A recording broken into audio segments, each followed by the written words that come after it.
Welcome to Mission Evolution Radio Show with Gwilda Wiyaka, bringing together today's leading experts to uncover ever-deepening spiritual truths and the latest scientific developments in support of the evolution of humankind. For more information on Mission Evolution Radio with Gwilda Wiyaka, visit www.missionevolution.org. And now, here's the host of Mission Evolution, Miss Gwilda Wiyaka.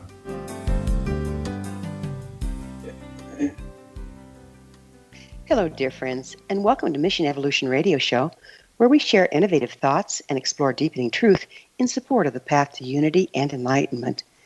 I'm your host, Gwilda Wiyaka. This hour we'll be looking at Don't Live a Small Life, Evolving to Our Potential. One glaringly obvious fact is that our future as a species is dependent upon living our lives in a different manner. The way we've been living is simply no longer sustainable. However, before we change the way we live, first we need to examine how we are actually living.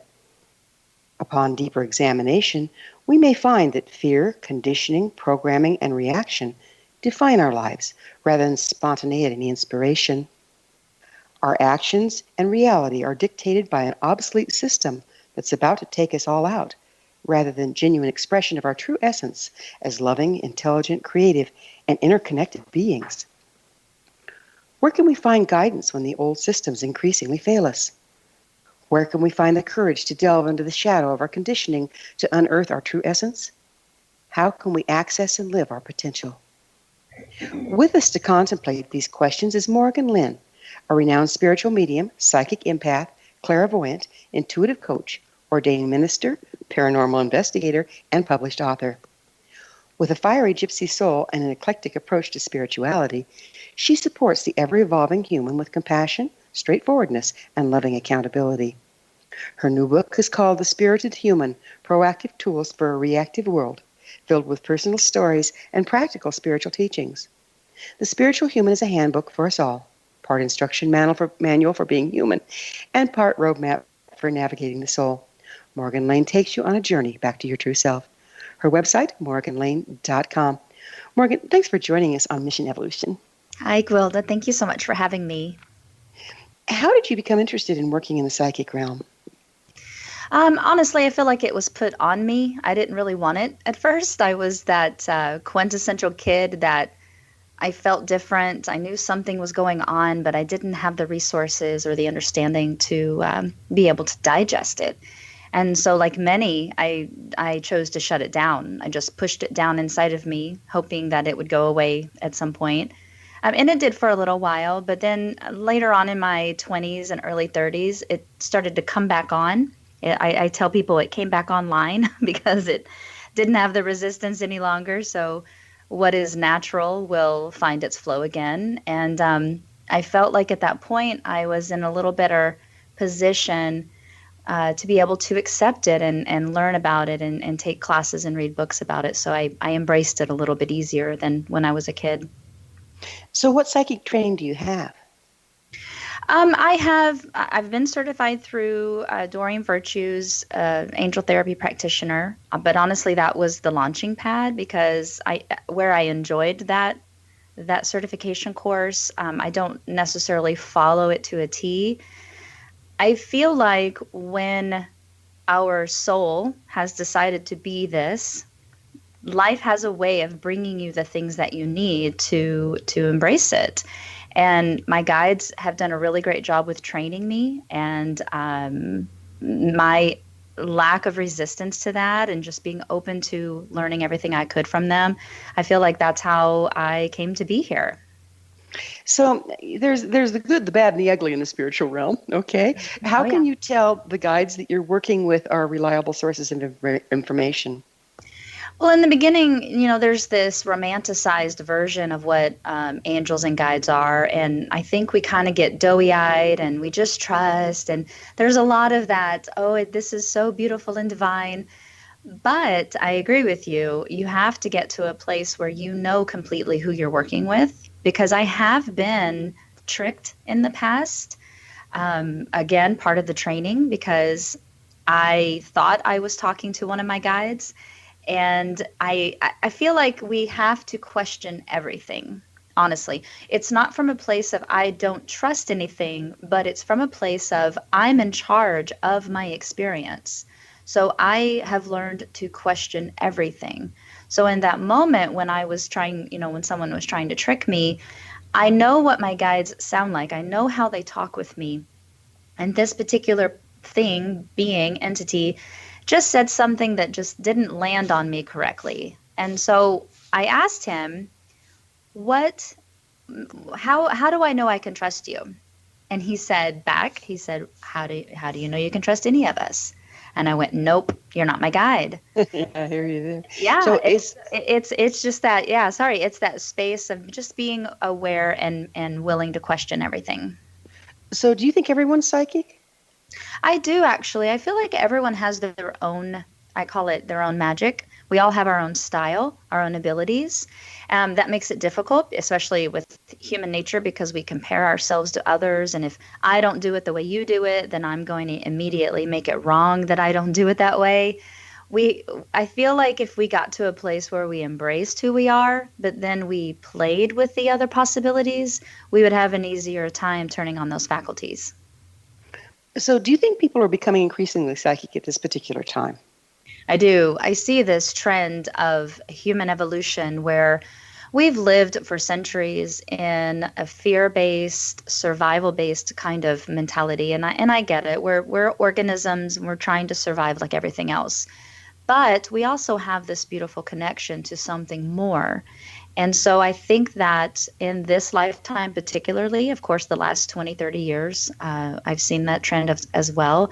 We are waking up to the potential that we have beyond just being this simple human walking the planet. You know, we say it's coming on to us now that we're evolving spiritually, but, shamanism, say, for instance, is a form of accessing spirit guides and getting esoteric guidance. And it's been around between 50 and 60,000 years. Well, Mm-hmm. what's the difference that's going on now? I think a lot of people, well, there's a lot of theories around that. It's the Aquarian age. There's a lot of talk about our ascension. It depends on the path that you walk. I just feel like when I touch the soul and I touch the contracts, for whatever reason, I feel like the bulk of us, the bigger part of us on this planet, have decided, we agreed to be the awakening. We decided before coming into this lifetime that we would be the space for this awakening. So I don't have a lot of language around that. It's more of a feeling or a sense that I have. But that has proven to me. I've seen it over and over again. So let's go into what is the awakening. Coming into who we really are. I look at the historical process of our multiple lifetimes where before organized religion came into town, before it kind of showed up and told us everything we were doing wrong, we were a connected people.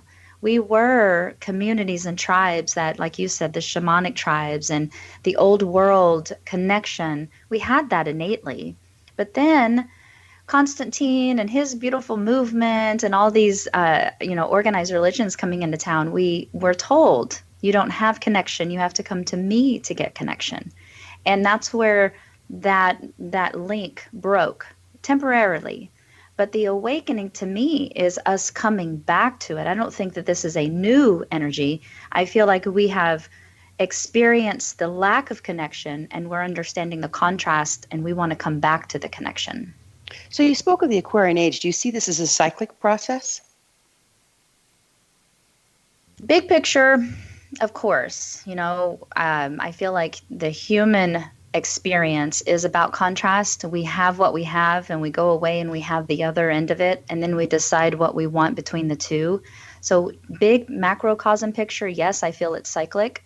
But there's something unique about this lifetime. I don't think that humanity has ever been here before. I think we're awakening to things that we collectively, of course, because there's a larger amount of people on the planet, we're coming into something new. And that is unprecedented.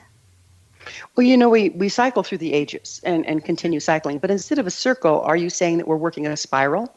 Yes, I actually see it that way. I don't think we come full circle because that just means we can come back into that hindsight 2020 moment of like, oh yes, I've been here before, I get it. I see that it can be seen that way, but I do think that we are evolving in a spiral where we can look back in the 2020 and we can say, yeah, I can see where I've been, but I'm at a higher elevation than where I was when I came around that first time. So you say came around that first time. Do you believe that there's a past life that we're dealing with as well? Oh, yes. I believe in multiple lives. I believe that not all of those lives are human, and I believe that not all of those lives are just on this planet. So there's an expansionness to me in that conversation where I just look at this universe as being this gigantic, vast, beautiful opportunity. And why would we just be human on just this planet? I feel like if we could do anything, why not go do it all? Let's be greedy, right? Well, I mean, have it. Like, eat it. I like that experience and adventure. Like, if I can do anything, then I'm going to go do it. It's adventurous. So part of evolution, and we're just about out of time for this segment, but it sounds like part of the evolution you're talking about is evolving into all of our possibilities. Yeah. I don't think that there's ever just one answer, and I don't think that we're here to master human life only. It feels to me that the point of we're going to have to get to that point on the other side of the promised break. No problem. Morrighan and I will be back after this commercial break. You're listening to the Mission Evolution Radio Show. We're coming to you on the X-Zone Broadcast Network, www.xzbn.net.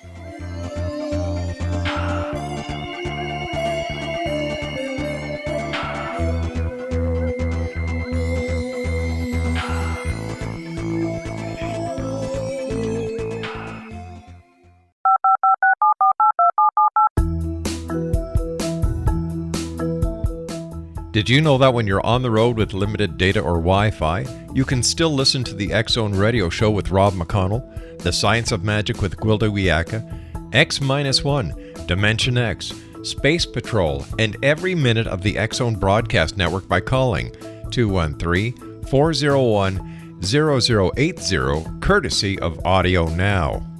No smartphone, app, or internet needed. It saves your data plan and it's free if you have unlimited minutes.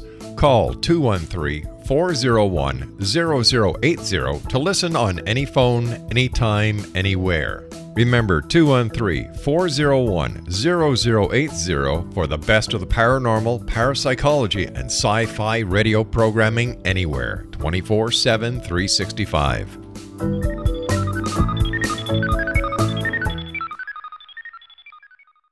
You have heard of the X-Zone? Now watch it on Simul TV. Plus 500 video games, live TV channels, free video on demand, worldwide, and more. Does this sound like tomorrow's television? Well, it is, but you can have it today, right now. It is Simul TV. Simul TV offers what the others only wish they could provide. 15 exclusive channels like X-Zone, sci-fi, and horror. We are worldwide. No other provider offers that. 500 built-in video games. No need to have an extra expensive system. We have them included. Free video on demand. Live streaming events from around the world. Interactive online network, and much more. Tomorrow's TV today. Simul TV. Sound too good to be true? Well, it's not. You can have Simul TV today. Sign up at simultv.com. Do it today.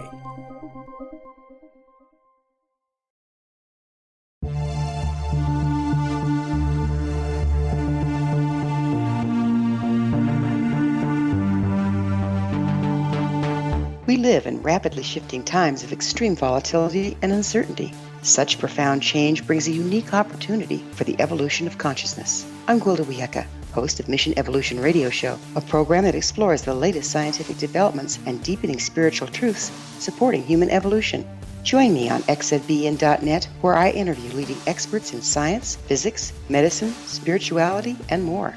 By applying divergent viewpoints to leading-edge topics, we uncover expansive and evolutionary truth to assist you on your path to enlightenment. More information and past episodes are available at missionevolution.org.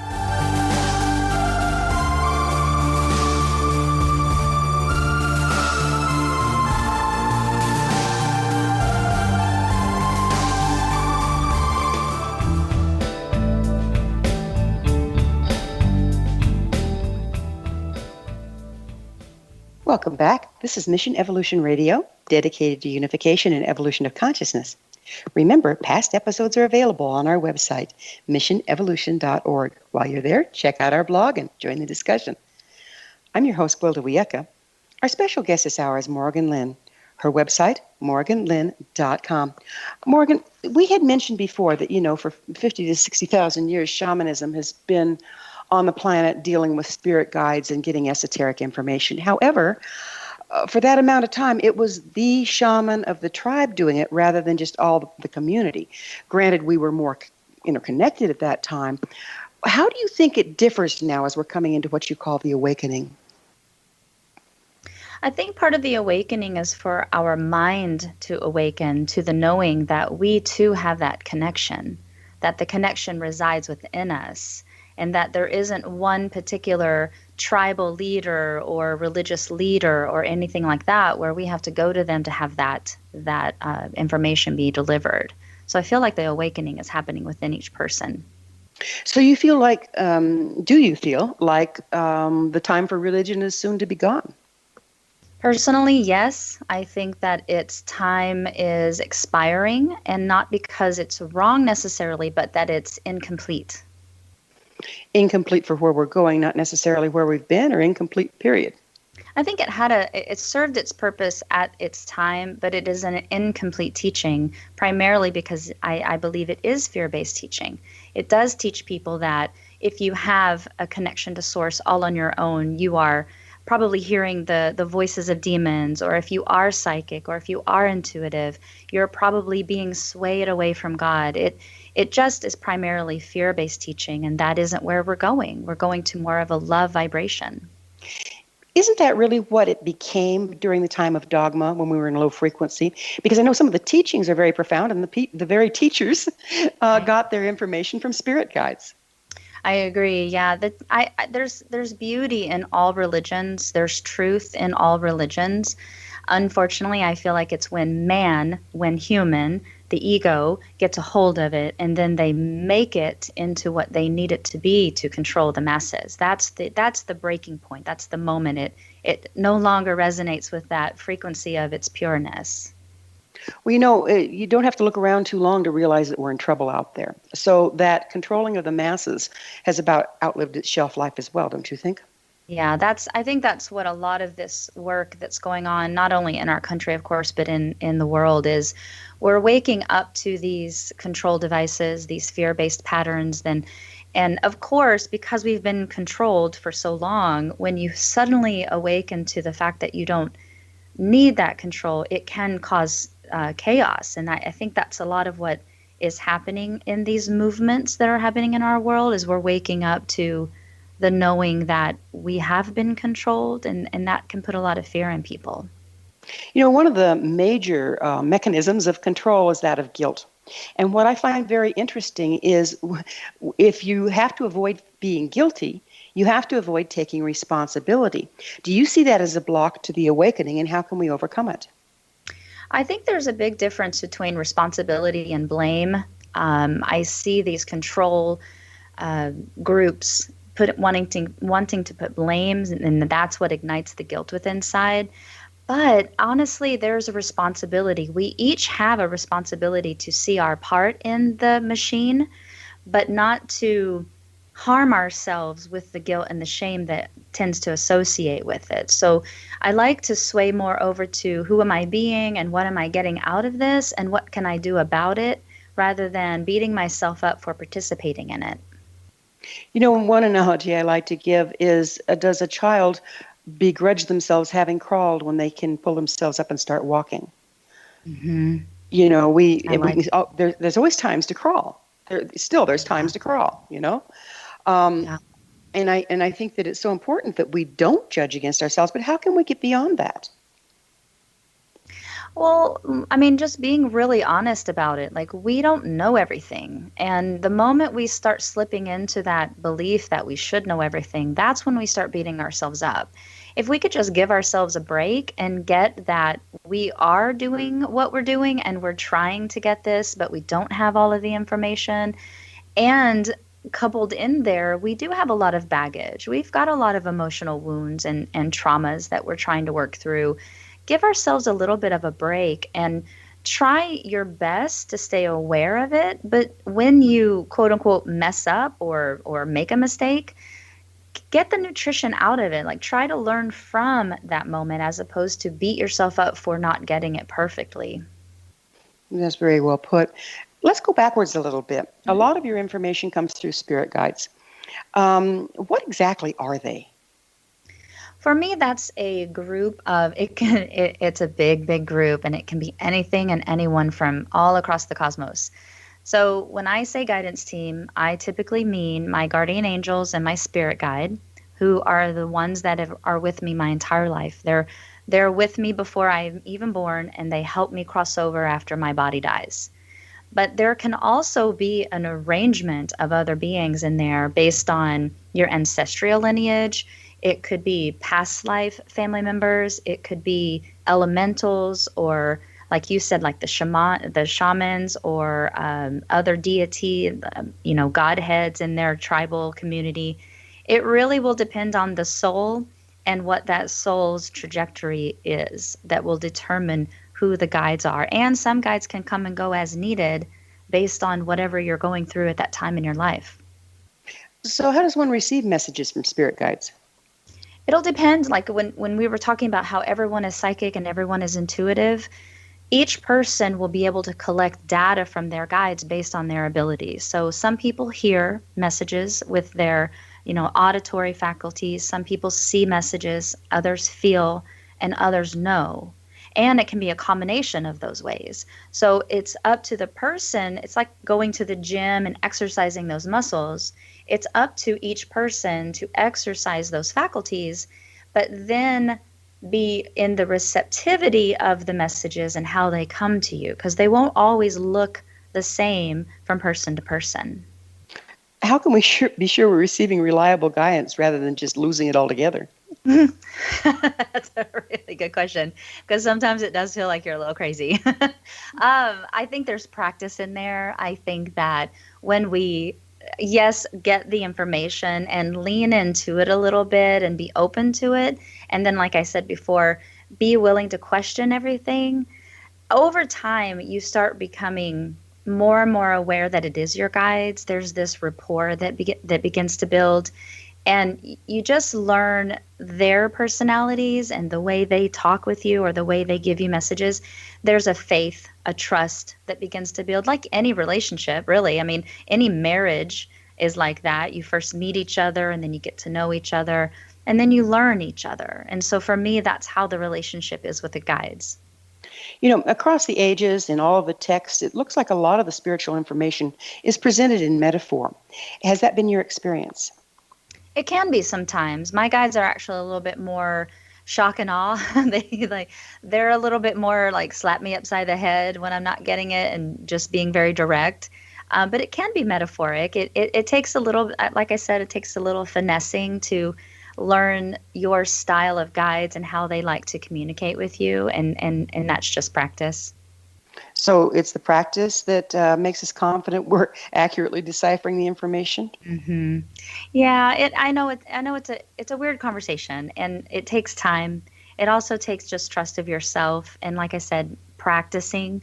Because the more and more you lean into it and you're open to it, you learn more, and they teach you more. Because they're not in it to confuse you. They're not in it like they don't test you. They're not interested in that. That's a waste of time for them. They want us to get it. They want us to have that communication. So they're willing to be the space for that. We get to trust ourselves. And I think that's where some of the disconnect comes from, is we hear something or feel something, and we're like, oh, no, I'm just crazy. And we shun it. We push it down. And then they have to work a little bit harder for it. So, yeah, it's a little bit of a combination for ourselves as well as being open to them. Well, isn't that the way we've been controlled all along, is being taught to doubt our own intuition? Exactly. So we must work through that. That's a challenge, though, because it's been gone on for generations. I think It's been Right. passed down even in our genealogy. Exactly. It can be on a DNA level. It is ancestral. It's that hardwiring program that gets passed down, especially if we've had lifetimes where we've been persecuted for those connections. You know, the burning times for many people that were burned and hung in the witch trials. Anytime we start getting close to these gifts that are natural, that are innate, but we've had traumatic lifetimes where we've been persecuted for them, we'll have a harder time connecting and trusting. So we have to work through the traumas also. So it adds a new layer of what we need to work through. Well, it's interesting, though. We're not working through our trauma at that point. We're working through ancestral trauma. How does one do that? Yeah, we can be. It takes time. It's a hard answer to give because it's not cookie cutter. It's not going to be the same thing for everyone. Finding a really reputable past life regressionist could be handy. Being willing to go through a hypnosis process of revisiting those lifetimes. I actually work with people's past lives without going into hypnosis. I've learned over the years that when we do carry these past life traumas, they're really just wanting to have their story be heard. There's something beautiful about acknowledging where we've come from and understanding the trauma that took place that allows the trauma to feel validated, and it almost auto-corrects. It starts releasing. Well, we're going to have to pick up on the release on the other side of the short break. Morrighan and I will return to our discussion on the other side of this break, so you stay right there. This is Mission Evolution Radio Show on the X Zone Broadcast Network, www.xzbn.net.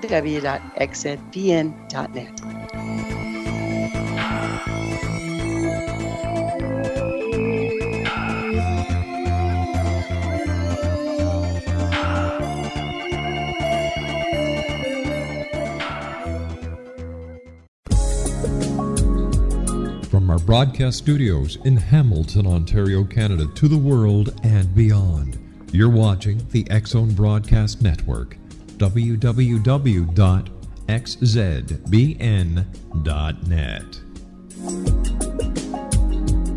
AVS Media Den. You have heard of the X Zone? Now watch it on Simul TV, plus 500 video games, live TV channels, free video on demand, worldwide, and more.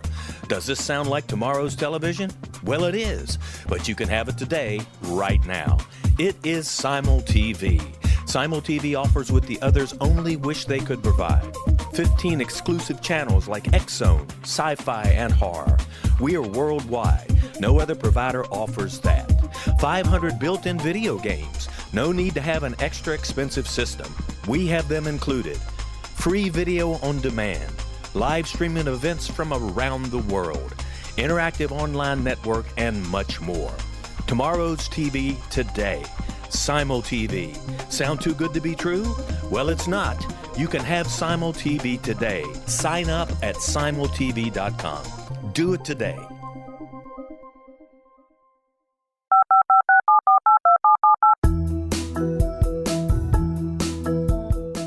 Did you know that when you're on the road with limited data or Wi-Fi, you can still listen to the X Zone Radio Show with Rob McConnell, The Science of Magic with Gwilda Wiyaka, X-1, Dimension X, Space Patrol, and every minute of the X Zone Broadcast Network by calling 213-401-0080, courtesy of Audio Now. No smartphone, app, or internet needed.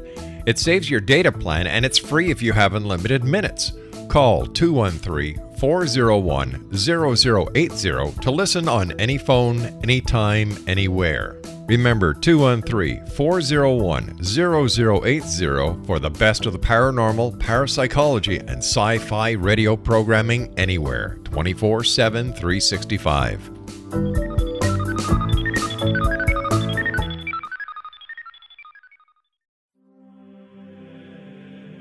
Rob McConnell here, presenting an overview for Nicholas Paul Jennings, author of a fascinating book, Amen.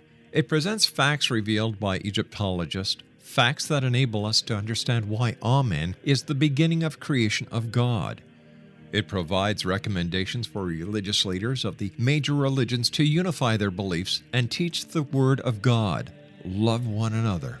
Amen informs people how mankind conceived God, It was the Egyptians that developed the concepts of a soul, a hereafter, and Son of God. And finally, after the worship of many gods, they conceived the belief in one universal God, the maker of all there is. For more information, visit www.futureofgodamen.com. That's www.futureofgodamen.com.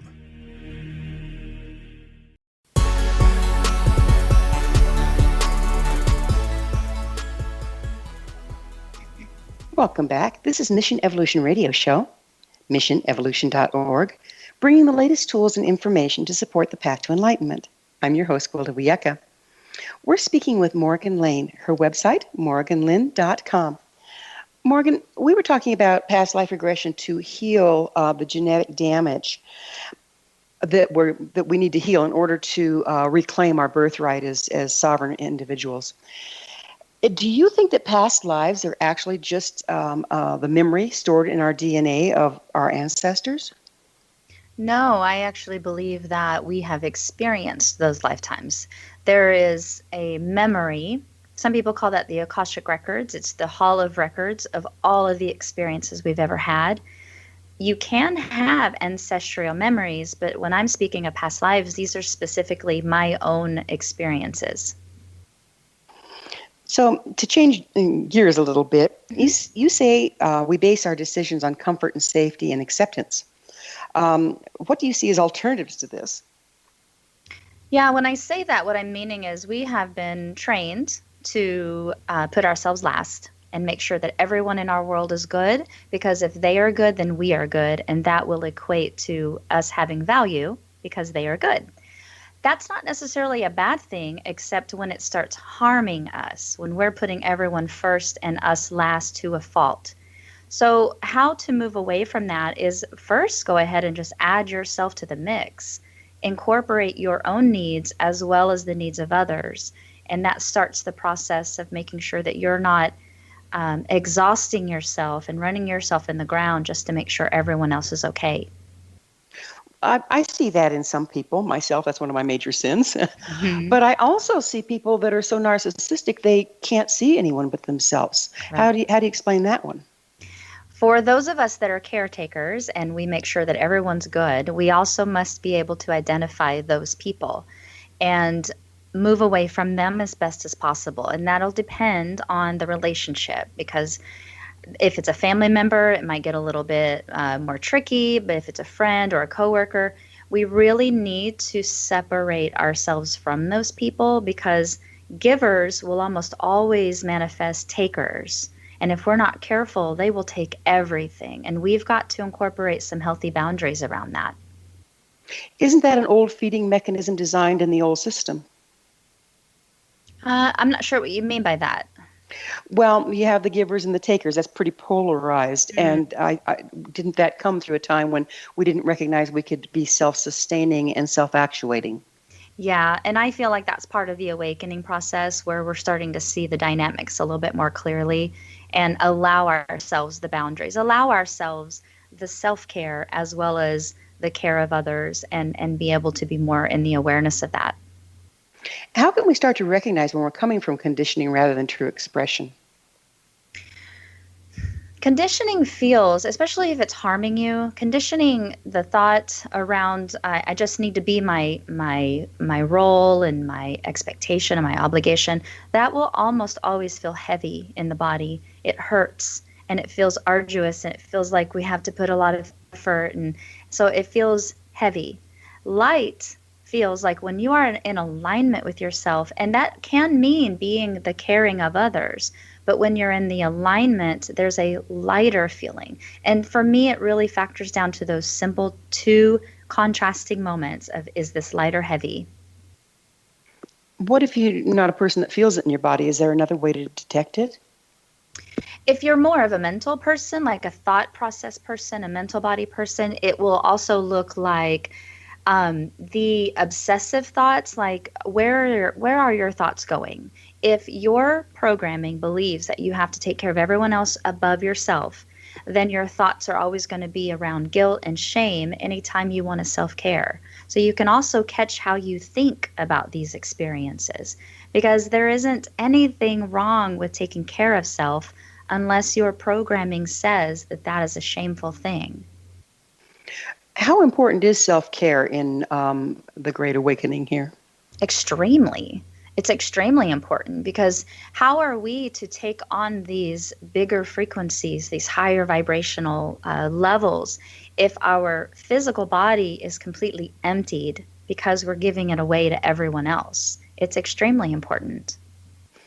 Let's talk about frequency a little bit. Where are these more expansive frequencies coming from? What's causing that right now? There's a lot of different levels we could go here. There's the solar flares, there's the light streams that are coming in through our universe. There's lots of scientific data talking about things like that. For me, it just feels like part of the agreement. When I talked before about, I feel like this lifetime is the time we agreed that we would take these things on.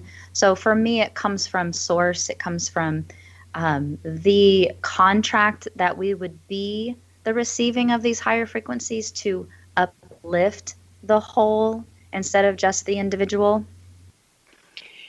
You look around out there, and it looks like the increased frequency. Now, I won't argue with you.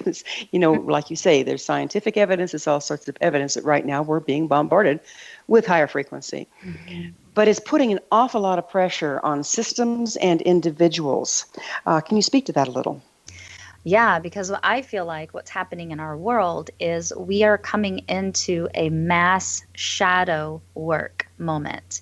And so what I mean by that is we thought that all of these issues were settled, human rights, women's lib and gay rights, and all of these other things that are starting to unearth. We thought that we took care of them, at least enough to get past them. But what's happening is these things weren't completely healed, and they're coming back up to the surface to be truly healed. So that's causing a lot of chaos and upheaval, because these things don't want to rest and be half healed anymore. So where it looks like things are really crazy and they're breaking down and these systems aren't holding their structure any longer, I see it as it's perfect timing, because these things need to have true healing, not just be buried under the sand. Well, that increased light casts a nasty shadow, yes? Yes, it does, but it's a perfect shadow. We need to see these things so that we can truly get past them. So do you see this chaos as a transition from one frequency or reality to the next? Mm-hmm. When I'm doing shadow work with an individual, I see it on an individual level. We cannot move to the next level of our life while we're dragging these old wounds behind us, because it's like a boat that has all of the anchor is down and everything's dredging up behind it. So it doesn't get any speed. But on a global level, that's happening on that same level, because we are wanting to ascend to get into this higher frequency, but we're dragging all of these old wounds, and so we've got to be able to get through them. Well, it seems like, historically we've been taught, okay, you got hurt, pick yourself up, put it behind you, and go on. Because that's really all we had at our disposal at the time. Mm-hmm. What do we have on deck now that can help us go back and work through this? I saw the movement, in the 70s and 80s and early 90s. There was a lot of self-help and therapy. People were writing books on how to get past these emotional wounds. So there was a bigger conversation of being able to get into that emotional field. Now I don't see it being so much that we need to have the therapy. We need to have the self-work, like being willing to at least face that you have these wounds is what allows the wounds to start healing, because they feel acknowledged. And that putting them away so that we can just move on, that's a survival technique. We've learned that from caveman times.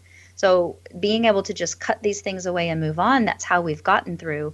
But it doesn't necessarily completely heal them. And we're coming into this new awareness that they need healing, not just cutting away. It seems like we're carrying, again, a lineage of this conditioning that says you just cut and run, you just go on. Right. This has been normalized, actually. So a lot of the damage we've sustained has been so normalized, we may not recognize it as damage. How can we start recognizing those deeper levels? Yeah, and that's actually the issue because it is so normalized. We just take it. We just accept it. That's what it is. To recognize it is to feel that misalignment. Something is wrong and I don't know what's wrong. And it's okay to say that. It's okay to say something's off. I don't know what it is, but I don't feel aligned. I don't feel happy. I don't know what's going on. To already start being in the something's going on, but I'm not sure what it is, that space can be so powerful. And again, go back to the thinking that, or to the conversation where we said, humans, we just like being told, we just like knowing, and then yet we like our denial. But what if there was a middle space of accepting something is wrong or out of alignment, but I don't know what it is, and you just be in that space of, I wonder what it is. It already starts the healing process. And it's a fascinating thing to talk about because we're so driven to needing all the answers. But this is that one moment where you don't necessarily need all the answers. You just need to be willing to receive the answers. It would appear that having all the answers freezes you in an old reality, that curiosity can open that door. Exactly. I like to say, be in the wonder of what it is. Be in the I wonder what this is. Being in the wonder actually opens up all of your faculties and you actually start receiving information. When we go, oh, that's what it is, and oh, I don't like it, and I don't want this, we shut our faculties down. And judge against it, and then there you go. You're back into the lower frequency. Exactly. Yeah, it's amazing to watch, too. I think people are bouncing back and forth between the two places right now as we get ready to transcend it. Yeah, we're putting our toe in that pond and we're feeling it out, but it's very uncomfortable because again, we've not really understood that world yet, and so we're kind of going back and forth right now. But it's okay, we'll get it. I'm sure we will. We're going to have to take another quick break, and we'll get back together on this wonderful discussion on the other side. Morgan and I will be back shortly, so don't you dare go away. You're listening to the Mission Evolution Radio Show on the X-Zone Broadcast Network, www.xzbn.net.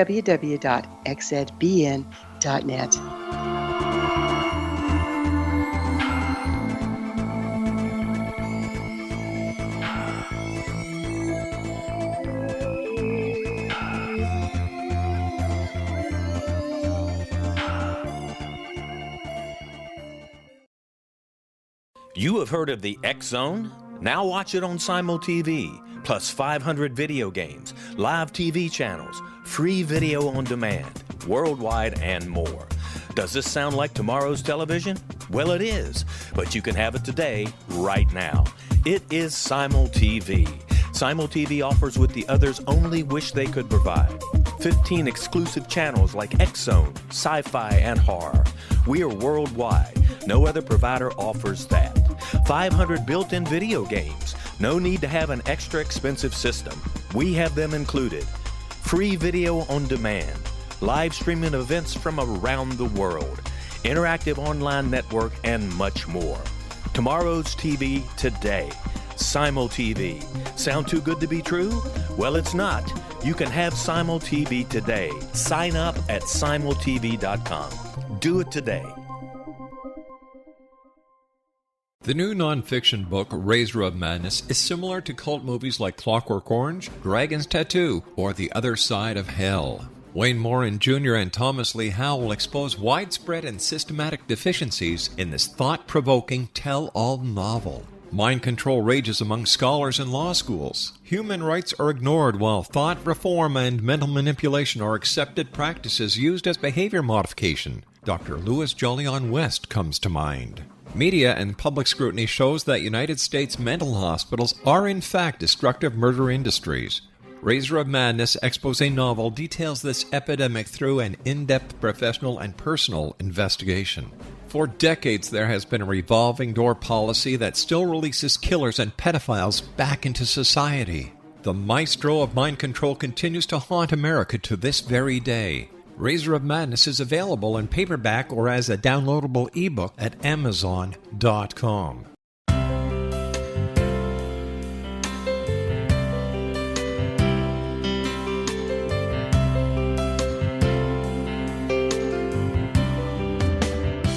The concept of a new age has been around since the late 19th century, yet much of its original meaning has been lost.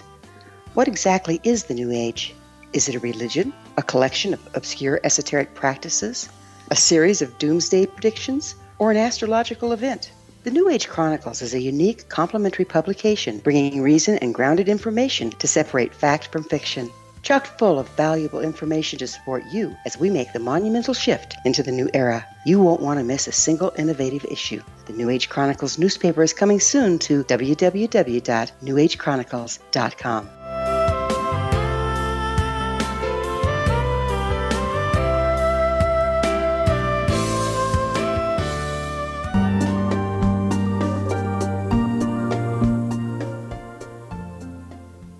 Welcome back. This is Mission Evolution Radio Show, missionevolution.org, bringing the latest developments in an evolving world. I'm your host, Gwilda Wiyaka. I always love suggestions from my listeners. Email me at info@missionevolution.org to propose a topic or a guest that's on your mind. I'm sure we'll all enjoy them. Our guest this hour is Morrighan Lynne. Her website, morrighanlynne.com. Morrighan, we were talking about shadow work. Can shadow work get us in touch with who we really are or can become? Yes, I feel like that's actually the point of it, because we do live in a world where we have to put on different hats and different, robes, and we have to play different roles. The shadow work, that's what it truly is. It's about getting within and being willing to face who you are and who you've been in your life. And that's scary work, of course, because there's a reason we like to put things in the shadows. We don't get to see them anymore. But that's actually the point of it, is to get reacquainted with who you really are. There's a lot of definitions of shadow work, a lot of talk about it right now. How do you see it? I see it as being this part of us. It's not something outside of us. It's actually within, where we like to hide away the pieces and parts of us that we're not so proud of. It can be things that you've done wrong in your life, or where you've harshly judged yourself, and you hide them away because you don't want others to judge you. And it can also be positive attributes. It could be something that you're really good at, but maybe someone has shamed you for it, and you don't want to be shamed anymore, so you put that away too, and you hide it away so that it's out of sight, out of mind. So can we stuff things in our shadow that have not gone well for us? Say, for instance, like you were saying, if you excel at something, but the people around you become guilty and attack you, you can put that in your shadow as well? Yeah, it's basically a survival technique. We put away anything that's causing us discomfort, because we are programmed, there's that lineage kind of programming, to press on and get through it. And the best way to do that is to kind of cut away things that might be causing us uncomfort. You speak of shadow work as a true foundation. What do you mean there? For me, it's the truth. I have lived many, many years in my life where I've been trying to be something for everyone, and I was killing myself. I was exhausting myself. And for me, the shadow work is the truth. And when I want to get to know who I am, I go there. I don't ask other people. I don't go outside of myself. For me, that's the foundation of everything I stand for. And I have to know that first. So we have to move through our shadow in order to become authentic. And isn't authenticity necessary before we can become interconnected again? Yeah. Yeah, I see this movement in the spiritual communities where everyone's wanting to focus on the positivity and the love and the light, which is great, but it's only half of the conversation. And yet at the same time, we're all speaking about how we want wholeness and we're wanting to be this whole being, but you can't be whole if you're only focusing on half of the conversation. So that shadow half is vital for wholeness, which then in turn domino effects into being authentic. It's been my experience that people that carry a large shadow that they're in deep denial of, that shadow can actually come out and interact in their world in very negative ways. Mm-hmm. I think a perfect example was Hitler, who had a Jewish mother that was very abusive. Could you speak to that a little bit? Yeah, part of the process of doing shadow work, there are 4 stages, and this is based on Carl Jung's work. So there are 4 stages in shadow work. 1 is denial, and 2 is projection, 3 is acceptance, and 4 is transmutation. So when you're in projection mode, you are projecting your own shadow in the world on how you see it. Like your example for Hitler, he had an abusive Jewish mother, so he projected on all Jews as being inferior. That is classic projection of your shadow.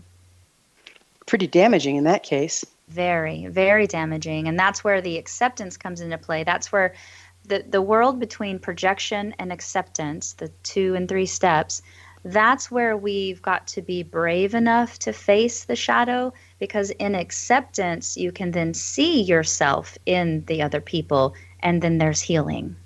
So in other words, you start to develop a witness. Yes, and you witness yourself, and then there's some allowance that it is okay that you are where you are, and you are evolving just like everyone else. And so there's acceptance in that moment. Well, we all have shadows. How can one tell when they're projecting their shadow?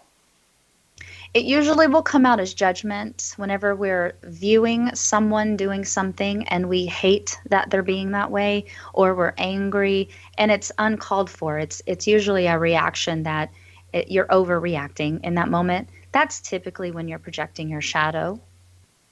Now, you're an intuitive person. Have you experienced where someone has so much in denial that they actually draw the judgment out of a person? And you can sit back and go, that isn't coming from me, so where is it coming from?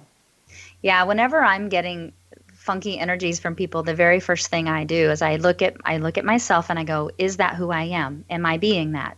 Because I want to have some accountability if I am being that. And if I get a no, I'm not being that, then I can see how they see that I'm being that, and that is their stuff, not my stuff. And it allows me to separate from their judgment.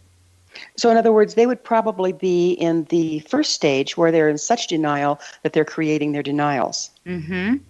And then when I show up being whatever I'm being for them and they're angry about that, they'll want to throw their energy onto me because they hate that I'm showing up for them on that level. But I look at it like a service. If I'm seeing someone judge me because they, for instance, don't like my hair, okay, whatever. But I'm showing up for them to work through their shadow. So I'm not going to necessarily back away. It's not a confrontational thing, but I'm going to be myself. I'm going to be that for them because it's an opportunity for them to see their own stuff. This is another thing that I'd like to bring up. It seems like there's a step as we're coming out of our own denials and taking, being accountable and taking responsibility, that very frequency of doing that starts to rattle the cage of people in deep denial. Mm-hmm. Have you seen that, and how does one deal with that?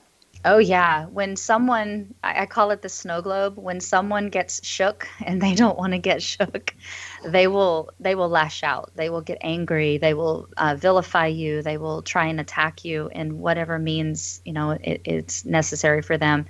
It's vital to be able to move away from those things and end toxic relationships or to walk away from abusive situations. We as the person, that's where the self-awareness and the self-care comes into play. So it isn't my job to get them to get it. If they're now projecting onto me in a harmful way, it's my job to move away from it. So there's self-responsibility there. If we're programmed and conditioned, and most of us in very deep denial, what does that say about human perception and our perception of what's real? Well, perception isn't real. You see what you... seeing is not believing, believing is seeing, and perception is always it's such a fun game to play with. We see what we are, we see what we believe. So perception alone is an illusion anyway. And if you can get to that place of just being willing to be open to that, you'll see how your own belief system is projecting into the world. And it's an evolution on its own level because we are so reactionary and we do knee-jerk when we see things that we don't like, and we hate this and we love this, and we're just reacting to all this contrast.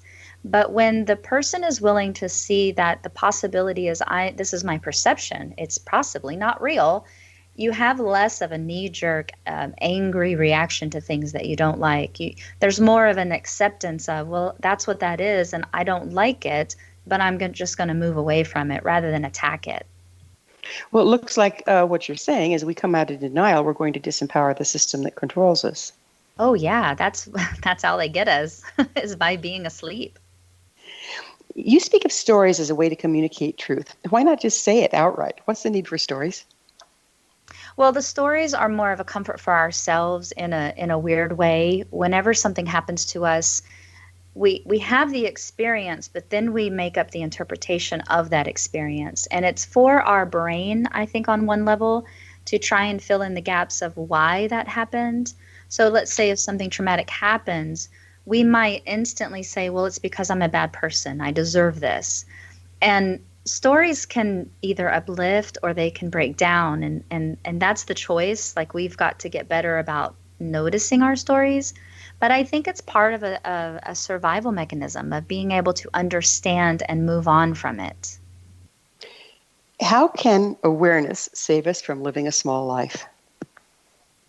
Well, awareness is everything. Everything, like, if you cannot see who you are and you cannot feel what you are feeling or being aware of what you are thinking, then you are being controlled. You are being controlled not only by your own stories, your old programs, but also what society expects of you. And so, there's this term called sheeple. We become sheeple. We're not thinking for ourselves.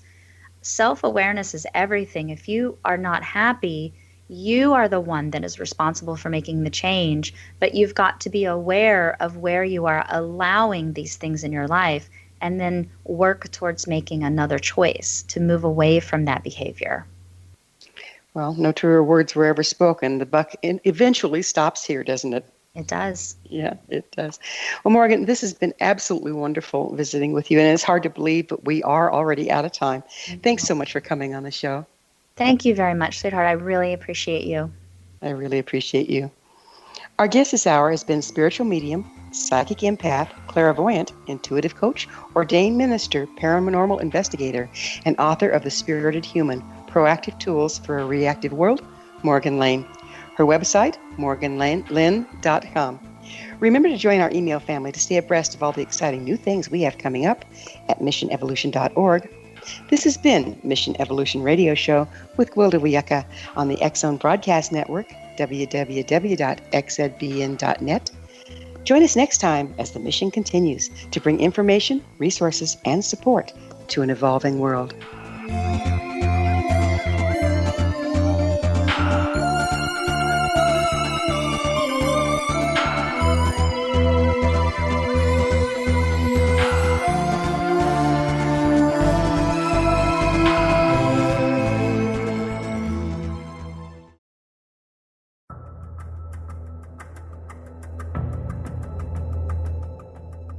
Modern Esoteric, Beyond Our Senses by Brad Olson, consummates the lifology story about where humanity originates. It is the lost continents, the primitive wisdom, the mythos of creation, and the rethinking of ancient history as we are taught in academia. There is much more to the story than what we have been told. As this is the first book in the Esoteric series, Modern Esoteric starts at the beginning of time and accelerates up to this modern age. Future Esoteric is book 2 in the series and takes a forward-looking position ahead of today with an open and honest examination of the ET issue and various unexplained phenomena. To discover the writings of author Brad Olson, visit www.bradolson.com. That's www.bradolson.com.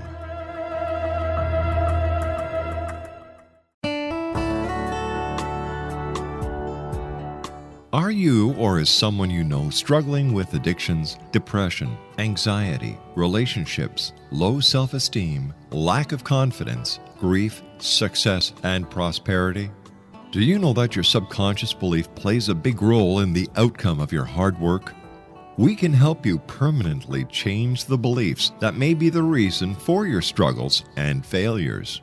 We care about getting you the return on your investment and the results you are looking for. We can help you be free of the limitations of your past and in realizing your highest potential. We work with people by phone and Skype. For more information, visit us at www.ritasoman.com. That's www.ritasoman.com.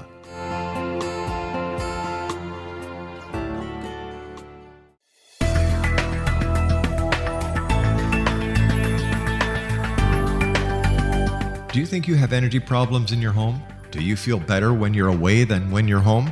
Joey Korn is a global leader in the world of dowsing who specializes in personal energy clearing and space clearing. He can help you create an ideal energy environment in your home no matter where you live in the world. Learn about his remote spiritual house cleaning services and much more at www.dowsers.com. You can get Joey's book, Dowsing, A Path to Enlightenment, as well as other dowsing books and tools, Kabbalah books, and Walter Russell books. Joey's work is really amazing. Go to dowsers.com right now. That's DOWSERS.com or call 1-877-DOWSING. That's 1-877-369-7464.